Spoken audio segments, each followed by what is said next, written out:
Hello movie lovers, welcome back to the brand new episode of cine explorers perspective.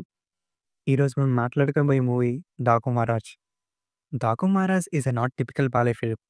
నేను అంటుంది story wise కాదు, the way Bobby presented. Balakrishna గారిని చాలా settle క్యారెక్టర్‌లు చూపించారు. నిజంగా చెప్తున్నా, బాలకృష్ణ గారి సినిమాలు ఎలా ఉంటాయో మనకు తెలుసు. Heavy mass dialogues, songs, dual roles, ఇవి మోస్ట్‌లీ బోయపాటి ఫిల్మ్స్‌లో చూస్తాం. ఇంకా గ్రాఫిటీ ఫైట్స్. బట్ ఎప్పుడు అనుకోలేదు, బాలకృష్ణ గారి మూవీ థియేటర్‌లో చూసొచ్చిన తర్వాత టెక్నికల్ డిపార్ట్‌మెంట్స్ గురించి మాట్లాడుకోవాల్సిన సిట్యుయేషన్ వస్తుందని. But 'Daaku' is the film technically brilliant. ఈ డిస్కషన్‌లోకి ఇంకా కొంచెం ముందుకు వెళ్ళే ముందు, అసలు ఈ కథ ఎలా స్టార్ట్ అయిందో ఒకసారి మాట్లాడదాం.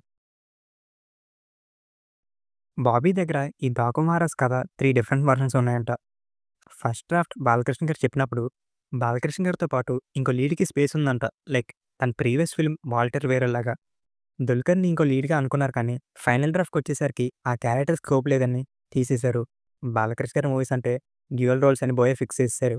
ఒకళ్ళు క్లాస్, మరొకళ్ళు మాస్. అలాగే బాబు ఇనీషియల్‌గా సివిల్ ఇంజినీర్ సీతారాం క్యారెక్టర్ రాసుకొని, ఇంకో పవర్‌ఫుల్ క్యారెక్టర్ ఉంటే బావుంటుందనుకున్నారు. అప్పుడే బాలకృష్ణ గారు తనకి ఎప్పటినుంచో 'ఆదిత్య త్రీ ఇష్ణా'లో వేసిన 'డాకు' గెటప్‌లో ఒక సినిమా చేయాలనుందని చెప్పారు. దాంతో బాబీ ఈ కథలో ఈ 'డాకు' క్యారెక్టర్ యాడ్ చేసి ఫైనల్ నరేషన్ ఇచ్చారు. ఇంక అలాగే మూవీ సెట్స్ మీదకి వెళ్ళింది. Let's get back to the main discussion. ఒకప్పుడు బాలకృష్ణ గారి సినిమాలంటే ట్రోల్ చేసేవాళ్ళు. ఇప్పుడు ఇదిరా బాలకృష్ణ గారి సినిమా అంటున్నారు. ఇట్స్ పాలే 2.0.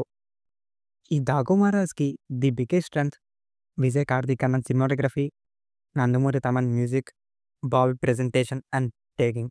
ఇలాంటి కమర్షియల్ మాస్ మూవీస్‌లో మన తెలుగులో క్వాలిటీ ప్రొడక్ట్ చూసి చాలా రోజులైంది. ప్రతి ఫిల్మ్ రిచ్‌గా లైటింగ్, షాట్, కలర్ గ్రేడింగ్ ఇవన్నీ అయితే స్టన్నింగ్ అనిపించాయి. మెయిన్‌గా సిలోటీస్ అయితే సూపర్బ్‌గా ఉన్నాయి.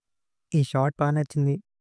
కెమెరా ఫైర్ నుంచి కట్ అయ్యి, సీతారాం స్లోగా తిరిగినప్పుడు, తర్వాత ఫ్రేమ్ వైడ్ అయ్యి, హాఫ్ సీతారాంని, హాఫ్ మహారాజ్ స్టాచ్యూ చూపిచ్చి, కట్ చేస్తే టాప్ యాంగిల్ షాట్. ఇలాంటి సీనే కదరా మనకు కావాలనిపించింది. ఇంకా వైష్ణవి చేసిన పాప కూడా చాలా బాగా చేసింది. మెయిన్‌గా పాప 2 అడుగులు వెనక్కి వేసినప్పుడు, ఇంకా అక్కడొచ్చే తమన్ బ్యాక్‌గ్రౌండ్ స్కోర్ అమ్మో! దేశాలకు ఎగుమతి చేస్తుంటారు ఠాకూర్. బ్యాక్‌గ్రౌండ్ స్కోర్‌లో వచ్చే ఈడియమ్స్ కూడా చాలా బాగా వినపడ్డాయి. బాలకృష్ణ గారి ఇంట్రో నుంచి ఇంటర్వెల్, ఫ్లాష్ బ్యాక్‌లో emotional scene, Sitaram to Daaku transformation, Bobby Deol scene. ఈ సీన్స్‌లో కొట్టిన బ్యాక్‌గ్రౌండ్ స్కోర్ టెర్రిఫిక్‌గా ఉంటుంది. తమనైతే విజృంభించారు. త్వరగా ఓఎస్టీ వదులు సామి. ఇంక సాంగ్స్ కూడా అంతే బాగున్నాయి. బాబీ ఇంట్రోల్స్ అంటేనే ఒకలాగా ఇంపాక్ట్ ఇస్తారు. సేమ్ అలాగే ఈ మూవీలో కూడా ఒక మంచి ఇంపాక్ట్ ఇచ్చి ఇంటర్వల్ బ్యాండ్‌ని సెట్ చేశారు. ఒక పక్క ఫైర్, ఇంకో పక్క స్నో. ఇద్దరు పులులతో ఫైట్ లాగా. స్టేజింగ్ అయితే చాలా బాగా చేశారు. సడెన్‌గా డాకులో ట్రాన్స్‌ఫార్మ్ అయ్యి హార్స్ రైడ్ చేసుకుంటూ బలవంత్ సింగ్ ఇంటికి వెళ్ళినప్పుడు ఈ సీన్ ఉంటది. ప్యూర్‌లీ మ్యాడ్‌నెస్సే. స్టార్టింగ్ నుంచి బాబీ సటిల్ బాల్యని చూపించాలని ఫిక్స్ అయ్యారేమో కానీ, బాలకృష్ణ గారి స్ట్రెంత్ ఏంటో ఈ హౌస్ సీన్‌లో కనిపిస్తుంది. అక్కడ కూర్చొని 'శ్రద్ధ శ్రీనాథ్‌తో' మాట్లాడుతూ ఏడుస్తారు చూడండి.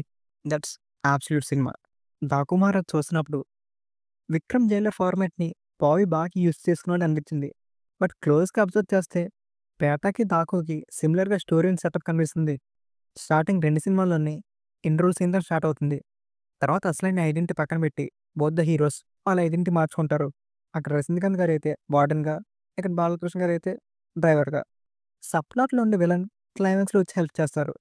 ప్రీ ఇంట్రోలో రజనీకాంత్ గారైతే అన్వర్‌ని కాపాడితే, ఇక్కడ చిన్నపాప వైష్ణవిని బాలకృష్ణ గారు కాపాడుతారు. బోత్ ద మూవీస్‌లో ఇంట్రోల్లోనే విలన్స్‌ని ఇంట్రొడ్యూస్ చేస్తారు. And then comes flash back. ఆ ఫ్లాష్ బ్యాక్‌లో అయితే ఇక్కడ వాటర్ గురించి, అక్కడ శాండ్ గురించి అండ్ అరుణాచల్ సెంటిమెంట్. అక్కడ మాళవిక మోహన్ చనిపోతూ, ఇక్కడ శ్రద్ధ శ్రీనాథ్ చనిపోతూ, బోత్ ద హీరోయిన్స్ ఏం చెప్తారంటే, "మా బిడ్డని చూసుకోమని." And that's it the story. Negatives మాట్లాడదాం. Routine story okay. But screen ప్లే‌ని కొంచెం కొత్తగా ఉండాలి కదా! అదే ప్రెడిక్టబుల్ ప్యాటర్న్‌లో వెళ్లారు. కొంచెం అన్‌ప్రెడిక్టబుల్ ప్యాటర్న్‌లో వెళ్ళుంటే బాగుండేది. ఇంకా spicy diversion of the film 'Urvashi Rautela' ప్రమోషన్‌కి ఇది బాగా హెల్ప్ అయింది. ఇంక అది పక్కన పెట్టి మూవీలో అయితే క్యారెక్టర్ పెద్దగా లేదు. ఇంక నెక్స్ట్ 'బాబీ డియోల్.' 'బాబీ డియోల్‌ని' అంతలాగా లేపి క్లైమాక్స్‌లో అయితే సింపుల్‌గా అవగొట్టేస్తారు. ఇప్పుడు చెప్పేది నెగెటివ్ కాకపోవచ్చు. నాకు క్లైమాక్స్ హాస్పిటల్ పెట్టడం అనేది డిసప్పాయింటెడ్ అని చెప్పాలి. అండ్ ఇంకోటేంటంటే ఎమోషన్. సినిమాలో ఎమోషన్ ఉంది. బట్ క్యారెక్టర్స్‌తో సరిగ్గా కనెక్ట్ చేయకపోవడం వల్ల ఎమోషన్ సరిగ్గా కనెక్ట్ అవ్వలేదు. ఇంతే. అండ్ నేను ఇంకేదైనా చెప్పడం మర్చిపోతే కామెంట్ చేయండి. నెక్స్ట్ వీడియోతో మీ ముందుకొచ్చేస్తాం. అంతవరకు టాటా.